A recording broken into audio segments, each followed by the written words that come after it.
নারী সশক্তিকরণ ও গঙ্গা দূষণ রোধের বার্তা নিয়ে গঙ্গোত্রী থেকে র্যাফটিং অভিযান শুরু করেছিলেন বিএসএফের ২০ জন মহিলা জওয়ান। এই প্রথম সম্পূর্ণ মহিলা পরিচালিত দল নিয়ে ২রা নভেম্বর দেবপ্রয়াগ থেকে যাত্রা শুরু হয়। এরপর হরিদ্বার, গড়মুক্তেশ্বর, কনৌজ, কানপুর, প্রয়াগরাজ, বারাণসী, পাটনা, ফারাক্কা, কলকাতা হয়ে গঙ্গাসাগরে ২৪শে ডিসেম্বর সেই যাত্রার সমাপ্তি হয়। ডায়মন্ড হারবারে সেই ২০ জন দুঃসাহসী মহিলাকে অভিনন্দন জানান বিএসএফের ডিজি দলজিৎ সিং চৌধুরী।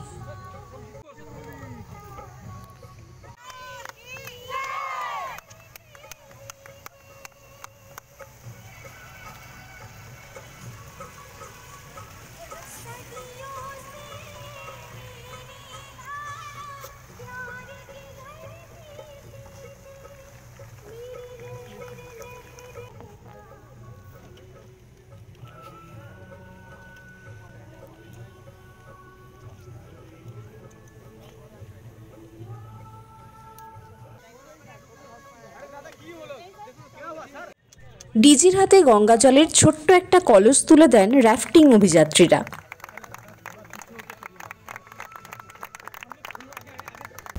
जैसे कि आप जानते हैं, मैं आज Gangotri to Ganga Sagar all women drafting expedition 2024 के संदर्भ में यहाँ आया हूँ, जो national mission for clean Ganga और यूनिसेफ ने मिलकर ये 53 दिनों का लगभग 2500 किलोमीटर पानी ये लगातार गंगा में हमारी टीम बहुत बहादुरी के साथ यहाँ पर सभी चैलेंजेस को मीट करते हुए यहाँ पहुँची है और आज इसका यहाँ पे समापन हुआ।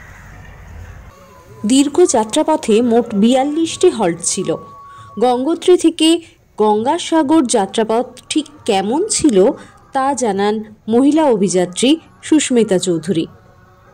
এটি আমাদের বিএসএফ এবং ন্যাশনাল মিশন ফর ক্লিন গঙ্গার একটি যৌথ মিলিত প্রয়াস, যেটা আমরা শুরু করেছিলাম ২৫শে অক্টোবর গঙ্গোত্রী থেকে পুজো করে তারপর দেবপ্রয়াগে, যেখানে অলকনন্দা এবং ভাগীরথীর মিলিত স্বরূপ গঙ্গা নামে প্রবাহিত হয়। ২ নভেম্বর থেকে আমরা আজকে শেষ করি। আজকে আমাদের যাত্রা শেষ ২৪শে ডিসেম্বরে। আমাদের টোটাল ৫৩ দিনের যাত্রা।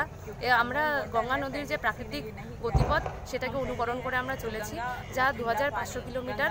তো আর আমরা একটি মেসেজের সাথে চলেছি, যার উদ্দেশ্য হচ্ছে নারী সশক্তিকরণ এবং স্বচ্ছ নির্মল গঙ্গা। গঙ্গাকে কতটা ক্লিন দেখলে? হ্যাঁ, অবশ্যই। আমরা গঙ্গাকে প্রত্যেকটা রাজ্যে আলাদা রকম ভাবে দেখেছি। গঙ্গার প্রত্যেকটা রূপ দেখেছি, যেখানে গঙ্গা খরস্রোতা, যেখানে গঙ্গা শান্ত, যেখানে গঙ্গা বিলীন হয়ে আছে এবং কোথাও কোথাও নদী চ্যানেলাইজ হয়ে যাওয়ার ফলে অনেক জায়গাতে গঙ্গার জলও কম হয়ে গেছিলো। তো গঙ্গাতে আমরা অনেক জলজ প্রাণীও দেখেছি। তো সেটা সত্যি আমাদের কাছে আমাদের সারা জীবনের একটা লাইফ টাইম অ্যাচিভমেন্ট আপনি বলতে পারেন, কারণ গঙ্গাকে হয়তো বা কেউ এত কাছে থেকে দেখবে না। আমাদের টিমটা একমাত্র মহিলা দ্বারাই, আমরা মহিলাই ছিলাম যারা ২০ জন মহিলা গঙ্গোত্রী থেকে শুরু করেছি এবং গঙ্গাসাগরে শেষ করলাম। এই প্রথম একদম ভারতের প্রথম। সারাদিন আমরা ৮-৯ ঘন্টা মতো রাফটিং করতাম এবং রাত্রিবেলা করে আমরা থাকতাম, যেখানে থাকতাম পরের দিন সকালবেলা নতুন জায়গা, এবং নতুন জায়গাতে আমরা বাচ্চাদের স্কুলের আশেপাশে যত স্কুল কলেজের বাচ্চাদেরকে তাদেরকে আমরা মোটিভেট করতাম এবং আমাদের জাগরণ কার্য যা কিছু ছিল সব আমরা করেছি, কারণ আমরা যে উদ্দেশ্য নিয়ে বেরিয়েছি সেটা আমাদেরকে জনসাধারণের কাছে পৌঁছতে হবে। কতটা সচেতন হয়েছে মানুষ মনে হয়? একদম, মানুষ যথেষ্ট সচেতন হয়েছেন, কারণ আমাদের সাথে আমরা যখন যেসব অ্যাক্টিভিটি আমরা করেছি সেটাতে মানুষজনের অনেক সাপোর্ট পেয়েছি। মানুষজন আমাদের সাথে ছিলেন, আমাদের সাথে অনেক ভালোভাবে কাজকর্ম করেছিলেন। আমরা প্রত্যেক দিন সকাল ৭টা থেকে ৮টার মধ্যে রওনা হতাম এবং আমাদের পৌঁছতে কখনো জল কম, কখনো অনেক খারাপ পরিস্থিতির মধ্যে দিয়ে সম্মুখীন হয়ে আমাদেরকে আসতে হয়েছিল। জন্য আমরা কখনো এখন তো জানেন ঠান্ডার সময় তাড়াতাড়ি সন্ধ্যা হয়ে যায়, তো কখনো আমাদের রাত ৮টা-৯টা বেজেছে। এর জন্য আমাদেরকে প্রশিক্ষণ দেওয়া হয়েছিল, আমাদের ২ মাস ট্রেনিং হয়েছিল, বেসিক ৩ সপ্তাহের বেসিক এবং ৩ সপ্তাহের অ্যাডভান্স ট্রেনিং, যেখানে আমাদেরকে সব কিছু প্রতিকূলতার ব্যাপারে এবং সমস্ত কিছু ব্যাপারে আমাদেরকে পরিচয় করানো হয়েছিল এবং কী কী সমস্যার সম্মুখীন হতে পারে, কী কী সম্মুখীন করতে হতে পারে সেই সবের ব্যাপারে আমাদেরকে জানানো হয়েছে। মানুষ যথেষ্ট পজিটিভভাবে আমাদেরকে সাপোর্ট করেছেন। মানুষ এমনকি বাচ্চাদের মধ্যে বেশি পজিটিভিটি আমরা এই যাত্রায় রাফট উল্টে গেছিলো, একবার দেবপ্রয়াগে এবং একবার প্রয়াগরাজে। তারপরেও আমরা কোনো রকমভাবে হার মানিনি, আমরা সেইখান থেকে নিজেদেরকে উদ্ধার করে পরের দিন আরও দ্বিগুণ জোশের সাথে নিয়ে আমরা করছি। ডায়মন্ড হারবারের কেল্লার মাঠে মহিলাদের গঙ্গা র্যাফটিং অভিযানের সমাপ্তি অনুষ্ঠানের আয়োজন করা হয়।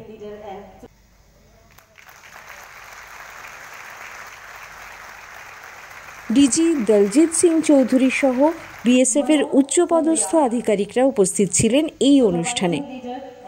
র্যাফটিং টিমের সকল সদস্যের হাতে একে একে স্মারক তুলে দেওয়া হয় এদিনের অনুষ্ঠানে।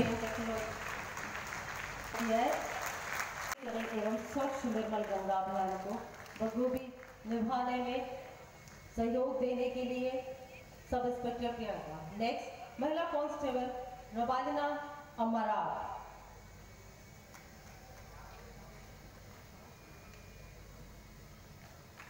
नेक्स्ट महिला कांस्टेबल जयंती भूमेश।